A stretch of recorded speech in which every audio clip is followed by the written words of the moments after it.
Welcome to Rage Against the Mainstream, your full spectrum source for all things music, insight, and opinion.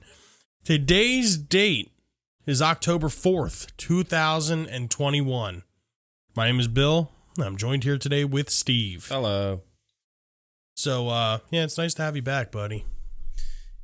Our clothes look very similar to A couple weeks back. a couple weeks ago. Laundry. Oh, yeah, I did that too. Yeah, I think it's just coincidence. Laundry's good. Yeah, laundry's good. I never really wondered when people said, hey, didn't you wear that 2 weeks ago? It's like... Well, I'm always repping my boys in the Phoenix Within. And I'm always representing my boys, the Philadelphia Flyers. Always. So, have you encountered anything new or interesting in the past couple weeks? Yeah, so it's been about close to a month now since the two iconic hip-hop albums of the year were released in Donda and Certified Lover Boy by Drake. So I'm ready to make my stance.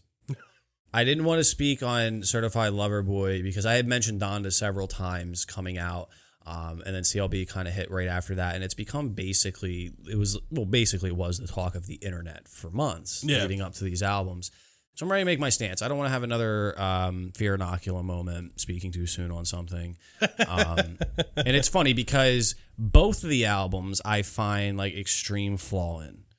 I think they're good in some rights, but not nearly as good as these people try to argue for. And it really sucks because that's where we're at in terms of hip hop. What bothers me about it even more is because I constantly talk about this and have brought it up multiple times. And King's Disease 2 by Nas. There are so many other albums that came out that did not get the notoriety that Donda got, that CLB got by Drake. And it sucks because King's Disease 2 by Nas is probably going to go down as my favorite hip-hop album of this year. I honestly, if I had to rate them, I think Drake did a better job. I think Donda was way overhyped to a point where you're trying to look for some creative ingenuity and kind of really fucking fall short of that in the album. Man, it sounds a lot like another album. Yeah. Yeah.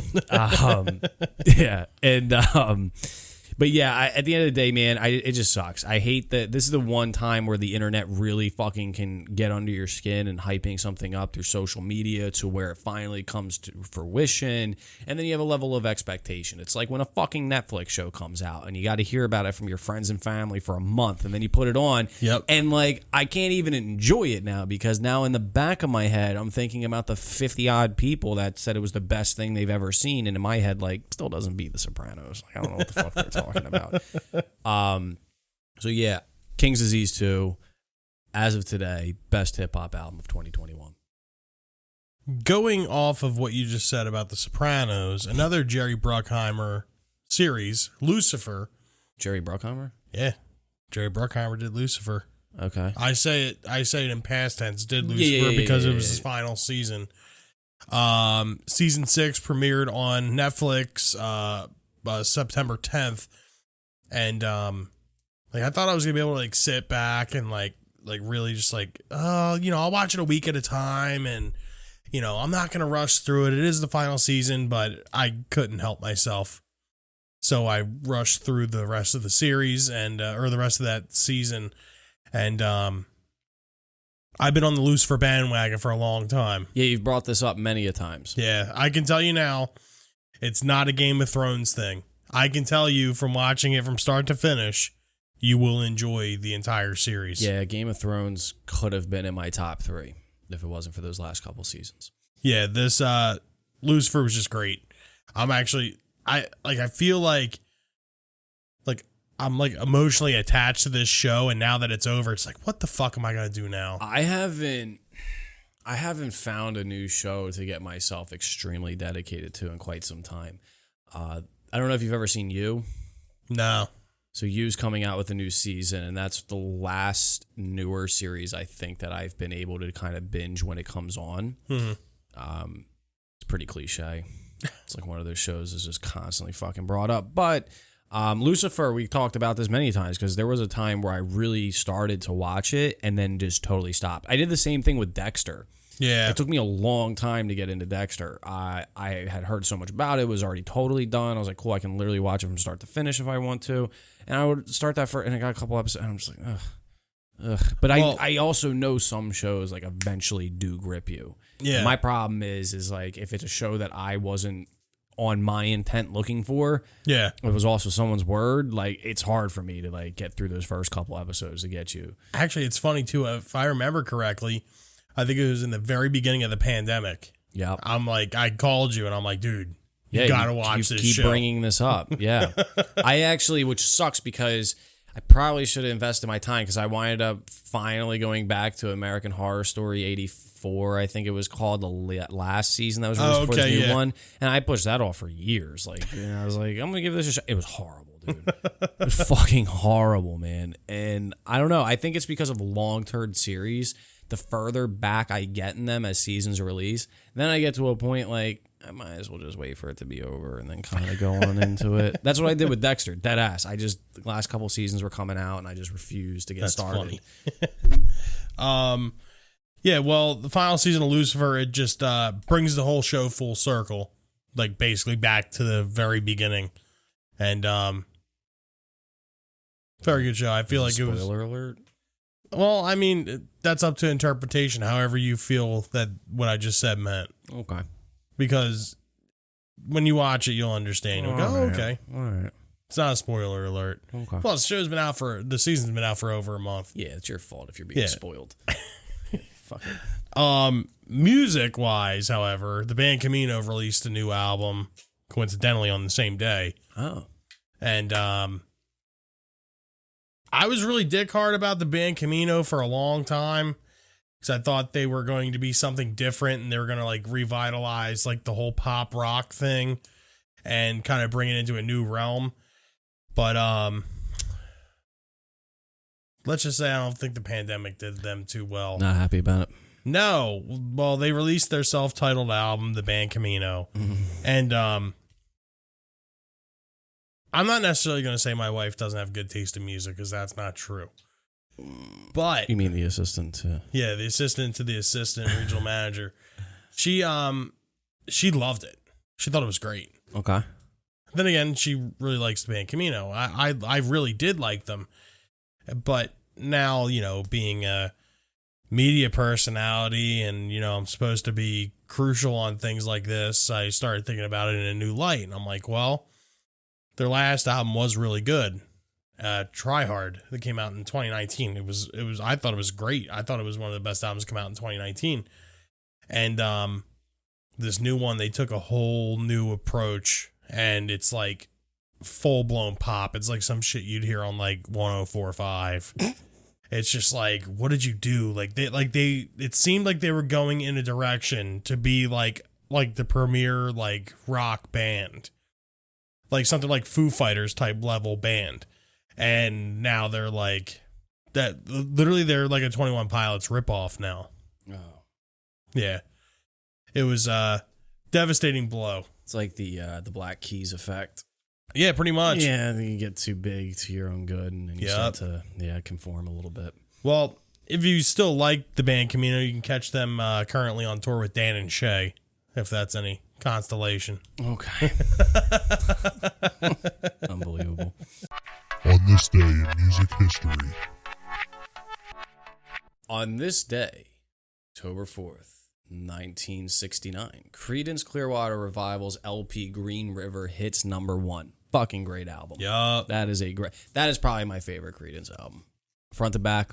Because Creedence, we talk about this, like where compilation bands kind of come into the mix. Mm-hmm. Creedence for me was like almost there because they have so many hits everywhere else. Yeah. But this album is like, dude, it's like front to back. This is a very, very good album. I mean, I still really, really like Chronicles. Of course, that's what I'm saying. Like that to me, that is the equivalent CD that you would see like with Back in Black being in someone's like CD rack that like grew up in the 70s. Like that's I'm pretty sure my grandmother had Chronicles. Yeah, you go to there's 2 albums that you're guaranteed to see at every fucking secondhand CD store, and it's Chronicles and Green by REM. Oh yeah. Guaranteed. You search the REM section, there'll be 16 copies of Green. Oh my God, it's so funny. And Chronicles somewhere. Moving along here, 1970, Janis Joplin is found dead at the Landmark Hotel in Los Angeles after a heroin overdose. She was just 27. 27. Yep. Devastating blow. Very sad. Yeah, she was, I mean, that era just of music was sad for the artists and their circumstances, but Janis I kind of put in that same realm as like Amy Winehouse for her time, where like potential of what could have been. I mean, all those artists when they die that early, but still, Janis was like, I mean, so many people still relate back if they're like relating a female singer. She sounds like Janis. Like Janis was like that iconic, like very unique voice for her time. Very unique. 1986, the popular newsman Dan Rather. Technical difficulties. Yep. Dan Rather is attacked by a man who hits him from behind and repeats the phrase Kenneth. What is the frequency? Prompting REM to write their song, What's the Frequency, Kenneth? Well, literally my favorite REM song. Really? Yeah. It is a good song. Like, it's literally, like, I'm not a giant REM fan, but, like, I heard that song for the first time. I was like, okay, maybe I'll give it a try. Song. Yeah, I'm a pretty big REM fan. This is a very good song, though. If you're really having an issue, too, watch REM's Unplugged. Yeah? It's fucking great. I'm going to have to check that out. It's fucking great. I don't know. I like how like the lyrics of the song are basically like nothing. Yeah. Like it's just But that's the great thing about REM, that if you can appreciate that, most of their albums are like that in some of their songs, where they're an album band to me. They're an absolute album band, and there's a couple that I'll throw your way someday, but trust me, if you can dig that, there's a lot more. Like what is it? The line in the song is like, smile, dog, cartoon, tooth for a tooth. Yeah. It's just like, what? Yeah. It's great. 1995, Alan Jackson wins the prestigious Entertainer of the Year award at the annual Country Music Association's award ceremony. Alan Jackson is one of them like undeniable 90s country artists like Garth Brooks and Tim McGraw, except Alan Jackson I feel like had a little bit more of the like the old country western type vibe to his music and to his, just to his being. I think in the grand scheme of like the big four of the country artists around that time, Alan Jackson probably has to be my favorite. Really? Oh yeah. Hell yeah. Well, that's tough though, because Garth Brooks, I really love Garth Brooks. Me and Garth go way back. Nah, but it's definitely a toss up between Alan Jackson and Garth Brooks for me. I don't have much to weigh in on this. Yeah. I was never into the 90s country wave. I missed that totally. Totally missed it. It's probably my issue too with even trying to digest country, because there was no exposure for me to that growing up. Well, that's the thing too, because if you were to get exposed to it now, there's just bullshit. I was gonna say, every person I know that has like at least a strong appreciation for country got exposed to it as a kid. Mm-hmm. Like that doesn't seem to be a genre that most people like hit 25, hear a song for the first time, and then boom. Well, that's the thing. That's how it is now, because it's all fucking infused with pop music, and there's just like a super fine line and like just a little bit of a twang. That's why when I say that, I artist. can't operate on those standards with certain music. I mean, even genres of music I listen to today, more than likely at some point I was already stumbling upon as like a teenager or like preteen. Yeah. Now it's just like evolving at this point. But country is such a like very narrow genre where like everything I've heard in modern time is like a total turnoff to even want to get into it. I think that was my issue. I really missed out on the wave of like that true country. Yeah. Yeah. Maybe one day I'll throw some albums your way. Maybe. Fair enough. Yeah. Dude, I'll trade you. I'm open. 1996, That Thing You Do, a musical film starring the writer-director Tom Hanks, who plays the manager of a fictional 60s band, The Wonders, is released to U.S. cinemas. The title track to the film was written by Adam Schlesinger, bass player for Fountains of Wayne. I love this movie. Yeah. I love this movie. It's such a good movie. It is a good movie. And that song is really catchy. It is. I just... Like I just keep like going back to like that one scene, like in the when Guy joins the band, like they play the talent show, and like the front man's like all pissed because he fucking starts playing it super fucking fast, and then all of a sudden it's like, oh my god, we're on to something. Yeah. Then the whole time all he's trying to do is just like fucking downplay what the band's doing. He's like, yeah, but I have these really good songs. What's even more interesting is 96. This is a very underrated Tom Hanks movie. Yeah, like, well, I think at the time it came out, I think it got swallowed in the box office. That's what I'm saying. If you think about like what he did around that time specifically, I mean, I don't know. This is like not a movie that gets talked about quite a lot, no, even remotely. I mean, compared to what he did in the 90s. Literally, if you have never seen this movie, do yourself the favor and check it out. It's definitely an underrated Tom Hanks movie. Have you seen this movie? Hit us up on our social media. What do you think? Is this an underrated? No. Moving forward here to 1999, Jimi Hendrix's half-sister Janie announces her plans to exhume the body of her famous half-brother and move it to a mausoleum where curious onlookers can view it for a price. The public outcry forces her to shelve the idea. What a piece of shit. Yeah, I don't really see any way to justify this other than she got some fucking crazy hospital bill and was like, well, I mean, there's plan B. Yeah. Dig up my fucking half-brother and we'll dig up my brother. Stick his cadaver in a makeshift museum. That's fucking crazy. Well, I can only hope, when I die, I'm going to leave you as executor of my will so you can make sure that I get put in a mausoleum so people can see me. I want to be stuffed. You want to be stuffed? Yeah, I have a plan that if I can find a taxidermist who's willing to go against ethical code, he'll stuff my body. I'll be in a tuxedo, and hopefully I'll be like balding by then so I can look like a creepy butler. And I want to get myself passed around by my nephews and niece to put me out as a Halloween decoration. I want my arm to be in a specific fashion to hold a plate. Yeah. And so, like, I'll be a little Halloween decoration out there. And, it'll be like, my niece Stephanie will have it 1 October in, like, 2060. And she'll be telling my nephew, it's your turn to take Uncle Steve. You know what I mean? Yeah, like, right. it's your year, like, they got to put me out every year. And it'll be a little bond where my fucking stuffed corpse is just on their porch holding candy. Well, if that's what your goal is and your ultimate plan, yep. If you so happen to pass before me, I'll try to make sure that this happens. Yeah, make sure I'm stuffed. All right. You heard it here first, folks. What do you think? What do you think about ethical code? Oh, Jesus Christ. Speaking of ethical codes. Yeah, 2005, Nickelback released their 5th album, All the Right Reasons, with the hits Photograph, Far Away, and Rockstar. Goes to number 1 in their native country of Canada and also in the U.S., where it sells over 10 million. Wow. Yeah. Yep. That's diamond. What's see, this is, again, there's never been a point in my life where I wanted to listen to Nickelback. Yeah. But I will say that there have been many points in my life where Nickelback was on, and it wasn't like some people like treat it like they're getting triggered, like a high pitched noise and like get it off the right. No, like it doesn't bother me like that. But for 2005, and this goes even to like just most recently with Iron Maiden's new album, their highest charting album ever. Mm-hmm. And it's because of the way networks are today and how you can access music. Yeah. Which sucks because, you talk about like singles, like is this really a single because of the way it charted as opposed to like, no, like it's a single in our mind because it's just that's how it was released and that's what it was intended for and that's how good it is. Like this is a single by the band. Like it's a very misconstrued perception. But in reality, a single is how it charts. Yeah.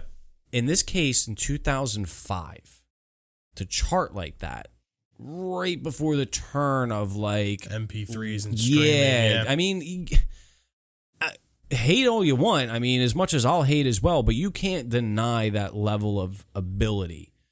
Call it marketing, call it average at best talent, whatever. 10 million copies. I mean, in that era. Yeah.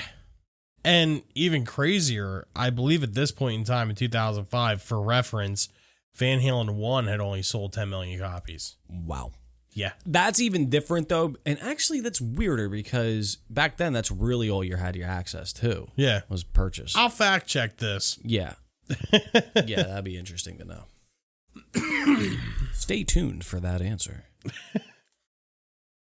So why don't you wrap us up here in 2008 while I look this up? I would like to. Can't see it, though. Technical difficulties. 2008, Darius Rucker, known as the frontman for 90s pop band Hootie and the Blowfish, hits number 1 on the country chart with his first country single, Don't Think I Don't Think About It. Wow. Don't Think About It. Okay. Tongue twister. Don't think I don't think about it. Yeah, making him the first African-American singer to top the tally since 1985 when Ray Charles hit the top with Seven Spanish Angels, a duet with Willie Nelson. So, fun fact. Only Want to Be With You by Hootie and the Blowfish was arguably my mom's favorite song of all time. That song was played on so many fucking occasions to me as a kid. Between that and Thriller by Michael Jackson are like almost the embodiment of like my early childhood. And it's hilarious because growing up with Hootie and the Blowfish and Michael Jackson, who would have thought that at some point I'd be, stoked to review Torn Arteries by Carcass. It's just, that's what I love about music. You never really know the transition of tides and what's going to... wherever it takes you. It's wherever it takes you. It's wherever it takes me, man. Nope. Van Halen 1. Back to that fact check. Yeah, back to the fact check. Van Halen 1 in 1996 had finally reached 10 million copies. Oh, okay, so... But we're also talking like 20 years. Okay. 20 years to reach something that Nickelback did in a fucking year. It only took him a year to hit that mark? It was released in 2005. Yeah, and it goes to number 1. It goes to number 1, but it sells over 10 million copies. How long did it take to reach that point? Let me fact check that one. Yeah, that's because it doesn't say, and it sells over 10 million copies the day it hits the fucking chart. Like immediately, day 1, 10 million copies sold first day. Which is that? See, again, that goes back to like the streaming setup where to March 2017. Yeah, so it took 12 years. Yeah, 12 years. So it was still shot. I mean, yeah.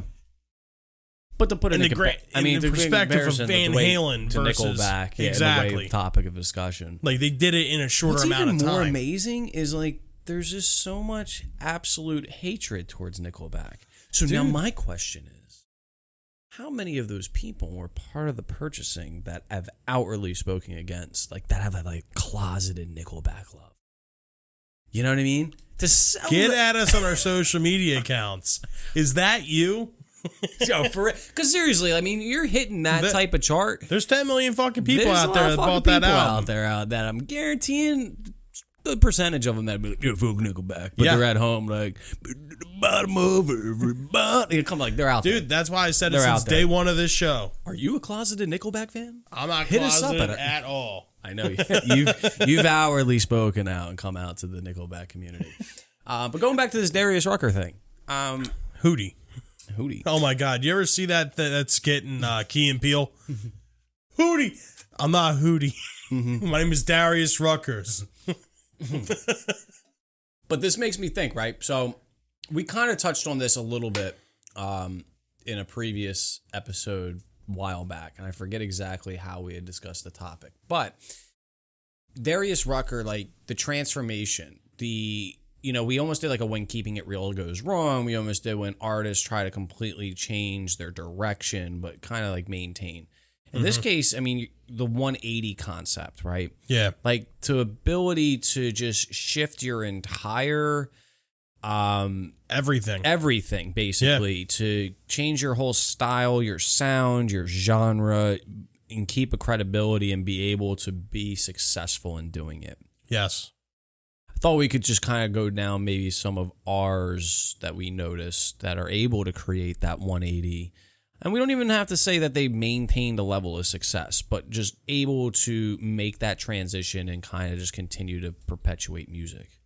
Well, for starters, my first one here is the Beastie Boys. Okay. Oh, yeah. Started as a punk band. Yep. Decided one day, fuck it. I don't want to talk about them too much because we'll talk about the Beastie Boys, but just in that context, the Goo Goo Dolls also strike out to me, which is fucking hilarious. Did you ever hear the Goo Goo Dolls' first album? No. Dude, it's like punk. Well, that's the same thing as Sugar Ray. I think that's hilarious because you would never fucking know. No. It's so weird. Yeah, Sugar Ray was on my list for that. Okay. So Beastie Boys, stick with them for a moment. I mean, obviously this was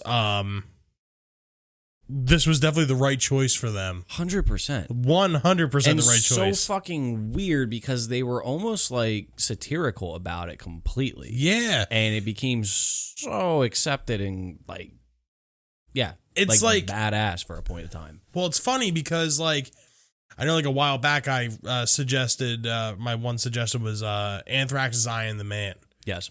And you think about the way that rap was in that song, the way that song was structured, the way the vocals were, it's the exact same way that the Beastie Boys do their shit. 100%.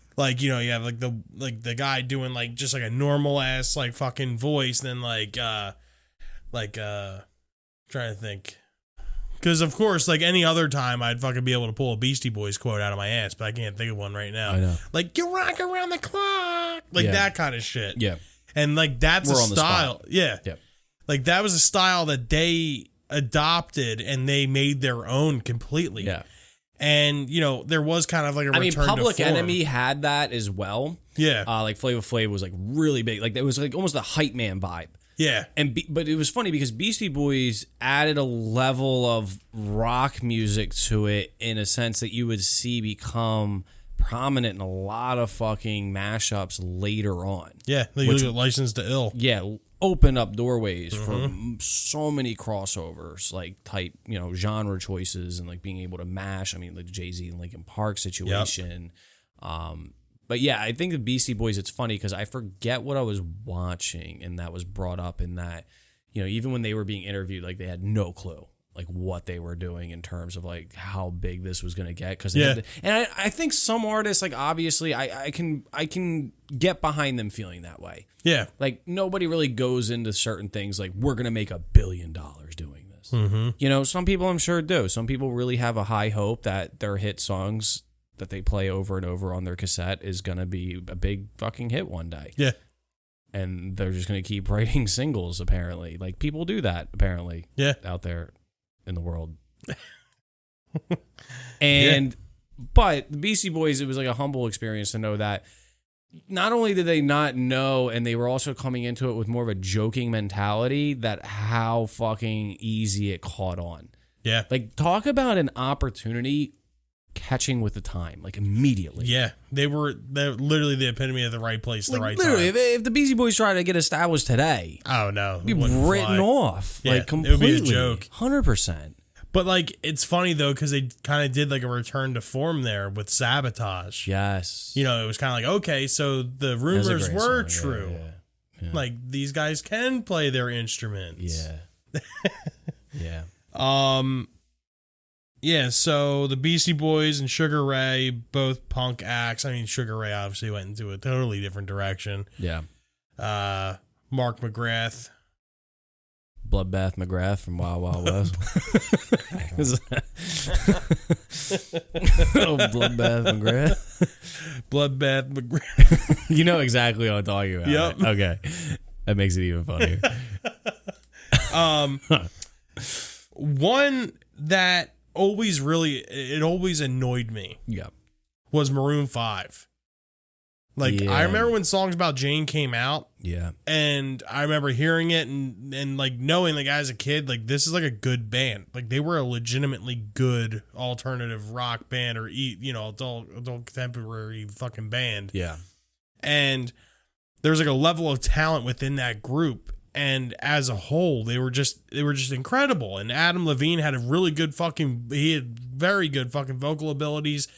They were just an extremely good band. And for some reason or another, they fucking decided on the fact that Adam Levine was going to be this fucking front guy. It was weird because there was a point in time when I remember Maroon 5 like was a very band atmosphere. Yeah. And it was very like, I mean, I wouldn't say like the Killers, but it was kind of like heading that direction, just more pop, more acceptable, like, overall because of like the music videos and the perception and persona they had. But it was funny because then, like, out of nowhere, you're still seeing Maroon 5, but I couldn't tell you another fucking dude's name in that band. Exactly. I only know James Valentine's the guitar player. Yeah, and even that name doesn't even fucking sound like a household amenity. Like, but Adam Levine, I don't know what. I guess it makes sense because of like that was the particular culture of music at that point. Was like honing in on a personality as opposed to a level of talent, especially in that level of music. Yeah. It wasn't the Black Keys getting started. It wasn't the Lumineers in modern time where you're driven by a band. Mumford & Sons either. Like, never at any point is a front man standing out to be what he was, like performing at Super Bowls and shit. By himself. Yeah, you know what I mean? Like, so it's just crazy to me because the level of talent within that group was so fucking huge. Yeah. And I mean, who knows? Maybe they're all recluses and like they just didn't like the spotlight or whatever. Yeah. Like, I mean, anything's possible, but it just always annoyed me because I felt like as a band and as a group, they left so much on the table. Yeah. And to go in a direction of pop, it was just a waste of fucking talent, in my opinion. Yeah.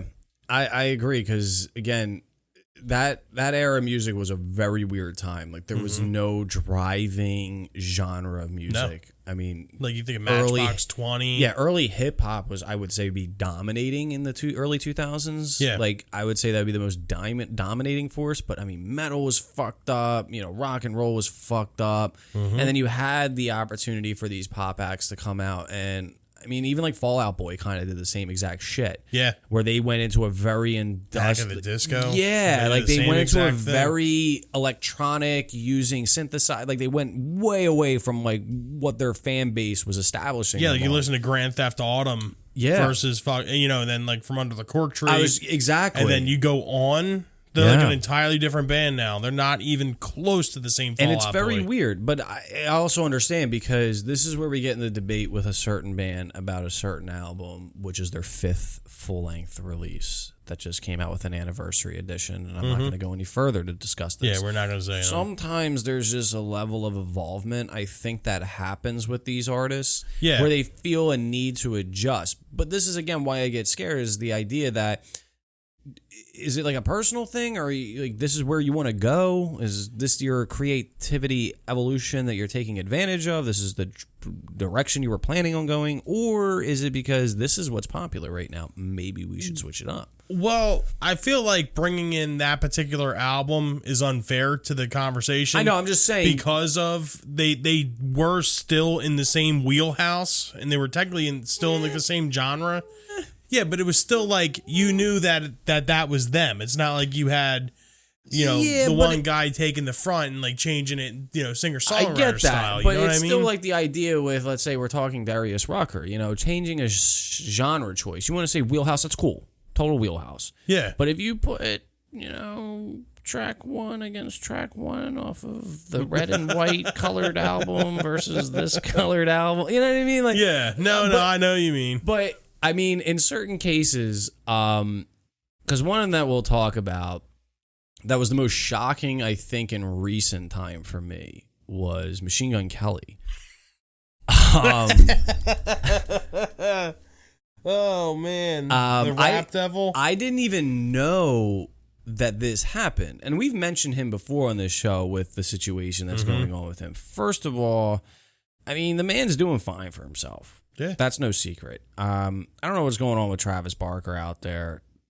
Hope you're doing all right, dude. I don't know. I just seeing you out there. The limelight with him constantly, but just, I don't know if music's still going good, but well, apparently he's madly in love with Kourtney Kardashian. He just looks old. And it's like sad because that guy was like, I loved Blink growing up, and he just looks old out there. Well, he was like that guy that was never supposed to get old. I know. Yeah. Like he was like that guy that was supposed to be young forever. I know. It's just kind of awkward seeing like the four of them all together, and like Machine Gun Kelly looks like the 22-year-old kid hanging out like the 47-year. Like it just looks weird out there. Either way, hanging out with his uncle because his uncle's a drummer. Exactly. Yeah, but his uncle's cool as fuck. So like actually cooler than you. So yeah, we accept it. But anyway, the Machine Gun Kelly thing's funny to me because.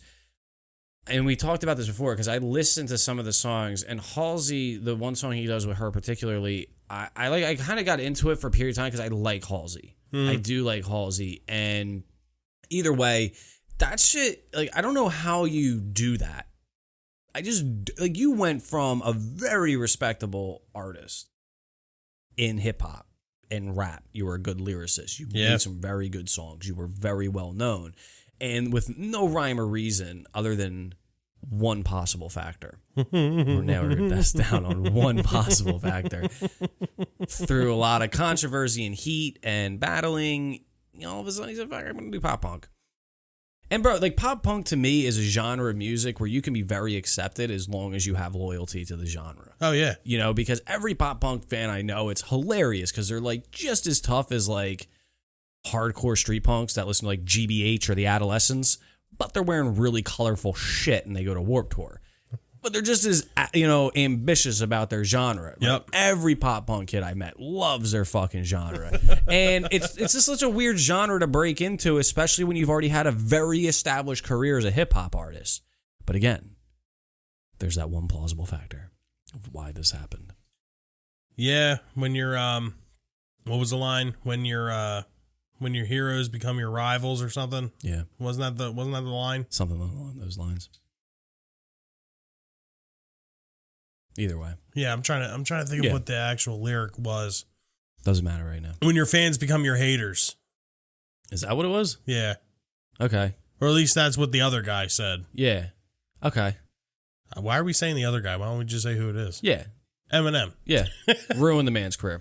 Literally, I tried to put it into perspective. Like, what would it take for someone to do something to me for me to just completely give this up? Like, it would have to be a lot. Yeah. Like, I think in terms of hip hop, it's getting like chewed out by an aging Eminem. Which means this is the thing about it. This, in sports terms, would be the equivalent of Troy Aikman coming in. Troy Aikman going out there for the Dallas Cowboys and winning them a Super Bowl. Yeah. You know what I mean? And against like the Kansas City Chiefs of all teams. You know what I mean? Like that is beyond embarrassing because in his prime, you could accept it. Yeah. In his prime, you could accept something of that nature because of the talent and the ability. Yeah. But to go out there and just by a namesake still get beat in your craft. Or, going out in the field and getting your shit pushed in by Emmitt Smith. Yeah. Yep. Yep. You know what I mean? It'd be like Jake Paul going out there today and fighting Muhammad Ali's corpse and losing. Yeah. Because again, Eminem to me in his recent years is not nearly as talented as he's been. No. Even the feature that he does on Nas's album that I've stressed many and many times, his lyrical content is his style, but it feels a little forced. It feels like he's trying to. It doesn't have the same flow. It doesn't have the same energy. It doesn't have the same like. This was something very creative I came up with. This was like, no, how many words can I fit into a 30-segment block and make them all rhyme and sound, like weave like spaghetti noodles, basically. But again, the whole thing developed a lot of attention for MGK, which was crazy because he didn't need it. No. He was already good. I was an MGK fan. I really liked what he did with Waka Flocka Flame and the Call Me Steve, like that. He had so many songs early on in those like 2012-ish time where he was already like well established. Like, why did you do this? Yeah. What did you think was going to happen? I don't know. And what's best about it is through the whole comment section of everything that I had to read about this situation. Of course, like, I had to read. And you would get the same people saying the same things about Eminem and how great he is and blah, blah, blah. And then he's old. And you could tell which era was arguing against each other. But then as soon as it ended, Eminem just kept doing his thing. And MGK disappeared. And next thing you know, a pop punk album surfaces. Yeah, next thing you know, he's playing a pink Telecaster. What the fuck happened? Like, are we ever going to get a definitive answer on, you know, why the career change, why the genre choice? And I don't want to hear like, oh, I was an SLC punk too. Like, I've always been a punk fan because, cool, but bro, like, you don't just say, guess what? I'm really enjoying hip hop for this many years, making money off of it, and actually being good at it. So it doesn't seem like you're just some like Justin Bieber puppet up there, you know, being a face of a popular culture of fans. Mm-hmm. You were good. So you liked it to some point. Yeah. What do you think? Do you want Machine Gun Kelly on our show? Do you want Steve to ask this fateful question? I want answers. I want them. If anybody listening to the show has any kind of connection with Machine Gun Kelly, give us your fan theories. Yeah. Why did Machine Gun Kelly go from respectable hip hop to a pink Telecaster and pop punk? I need answers. That's not what your machine. No, I'm just no. We can't do it. One of the last one, or actually the last one I got written down here is the Beach Boys. Yeah. So, you know, you have the early work of the Beach Boys, very surf rock oriented. Mm-hmm. You know, basically like the equivalent of like a punk band, I guess, for around that time. Like very simple music and very simple message to get across. Then all of a sudden you get Pet Sounds. Yeah. And it's just an entirely different fucking band. Yeah. Like entirely different. I mean, it all has to do with the genius of Brian Wilson. Of course. Which he totally is. But to go from, you know, I don't know, to go from Surfing USA to Good Vibrations, like, it's not even the same band. Yeah. I mean, and that's the funny thing, too. Like, if the vocals in the Beach Boys weren't so iconic, right? You probably wouldn't know. You wouldn't know. Yeah. You wouldn't know it was the same band. Like, you think about it, then, like, all right, even worse. Think about fucking, I don't know. Think about fucking 409 versus Kokomo. You know, when the Beach Boys had a young John Stamos on their percussions. So great. So good. I mean, don't get me wrong, I do like that song a lot. But. No, you like that song because of when you heard it. There's no way you're just like jamming out to that just on the regular.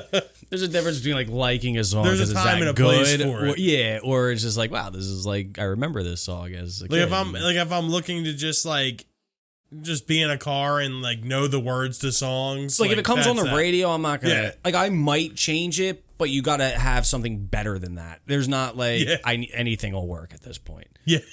Like that's my radio. You'll do the scan through, and if you don't find nothing, you'll go back. That's the best way I can relate. And then you'll be singing Aruba, Jamaica. Yeah, stop. We're not doing that. We're not doing that. We're not doing that. Yeah, but that's a very, very good point with that band, because that is something that unless the vocals were not as iconic as they were, no fucking clue. Yeah, you'd have no idea that was the Beach Boys. I mean, it's just incredible. I mean, that also goes back to like we were talking about like in season 1, like the evolution or de-evolution of an artist. But literally, you would never know it was the same band. Yeah. Ever. Well, I mean, technically it wasn't the same band. It was just the same vocalist. And then they just went out and played the shit while Brian Wilson stayed home and just wrote more genius shit. But yeah, so that's kind of all I got from my list. You got any more? No, I think we can settle on that. What do you think? Is there artists that we completely missed out on? I mean, there's got to be some. I mean, you got the Moving Sidewalks, you know, was the early ZZ Top formation. Oh, yeah. Bon Scott was in some stuff early on before he got into AC/DC. And I mean, again, I think it's harder to rationalize the difference in like an evolving artist between that like 180 differential. Yeah. Because again, I don't know many artists that completely do a flip. Like when we talk about like Darius Rucker and like MGK and guys that like you wouldn't know that this is the same person. Exactly. If time goes on long enough and the only thing last remaining is, let's say, MGK's punk album, and that's the only thing for some reason because there's another fire at some studio and everything burns up, these people could be, oh, this guy used to be a hip-hop artist. Like, meh. Yeah. You know, vice versa. Like, you find this, I mean, I'm not even kidding you. When you told me that, man, because, again, MGK is not on, like, my top 50 hip-hop artist or anything like that, but I liked him. Yeah. He was good shit. When you told me that, I thought it was a joke, kind of wrote it off for a bit, and then I YouTubed that shit, and I saw their full-on fucking video, and then Travis Barker behind it. I'm like, what is going on here? What the fuck happened? The GOAT came out, man. I seriously felt like in Step Brothers when they get told they have to go to therapy and move out of the house, and he's like, I got a belly full of white dog shit. He's like, this shit on me? Like, that's, yeah, I felt. I saw that. But yeah, I mean, yeah. Sad. Just wild. Sad. Kudos to Darius Rucker, though. Yeah, you know, it was kind of funny, though, with his whole thing, because he was like a fucking superstar in the 90s. Yeah. And then now he's like a prominent country artist. Like, I mean, I'm pretty sure at this point he's had more singles, more number ones as a country artist than he did with Hootie and the Blowfish. Yeah. Good old Hootie. Good old Hootie. Dude, I fucking love that Key and Peele thing, though. So you're telling me you're not Hootie? Literally after we're done recording, I'm going to watch that. It's so good. So what do you think? Is MGK better off as a pop punk artist? Do you feel like Eminem was a little too harsh on him? Do you prefer the Beastie Boys, pre-licensed to ill? Or do you think, you know, Maroon 5 made the right choice with making Adam Levine the face and basically, you know, putting everyone else in the shadows and behind him? Get at us on our social media accounts. Facebook.com/RATM Podcast, Instagram and Twitter at RATM Podcast, YouTube, search Rage Against the Mainstream Podcast, and if all else fails, RATM Podcast at gmail.com. Let's get into our personal suggestions for this week. I'll start off. All right. Dicking around on Spotify, and I believe it was like 90s Drive playlist or whatever. It's a good setup. Yeah, just like something that's just playing. I came across this song called Sister by the band called the Nixons off their 1995 album Foma. It's funny because like what caught my attention initially was the singer or the vocalist sounded like Rob Thomas from Matchbox 20. Okay. And I'm like, this really sounds like a fucking Matchbox 20 song. And it's just funny because this came out in the early 90s. Like this was like a predecessor to Matchbox 20. I mean, obviously there's no one in the band that's the same, but it was just kind of funny that like I heard this song and it's almost like Matchbox 20 like completely ripped these fucking guys off. That's like I'm telling you, man. That's an episode in itself, man. How many B-list didn't make it artists, but good enough to have albums available on these networks? Yeah, dude, I never heard of the Nixons before. To this day, I will find it. But Carcass ripped off Decap Attack. Like, I'm gonna find out the truth here. All right, I feel the same way about some of our beloved artists from the '90s. Totally torn to shreds in modern time. Damn shame. So. I'm going to, because it's October, I tried to do this last year, but we didn't get as many episodes in, and I just looked. I only was able to get 2 Halloween-themey albums or songs on there. But I'm going to start off and try to continue this for the month. The first album I'm going to recommend is called Saturnalia of the Accursed. It's basically a compilation album by Argyle Goolsby. Okay. Argyle Goolsby was the bassist and then later on solo artist from the band Blitzkid, as well as performing with Dr. Chud and Dr. Chud's X-Ward, but very good for the horror punk genre. The song I'm going to recommend is called The Being. Nice. Now, is this the same Argyle that was driving around John McClane in Die Hard? Maybe. With a big anteater or teddy bear in the backseat of the limo? Maybe. How do you feel about Die Hard?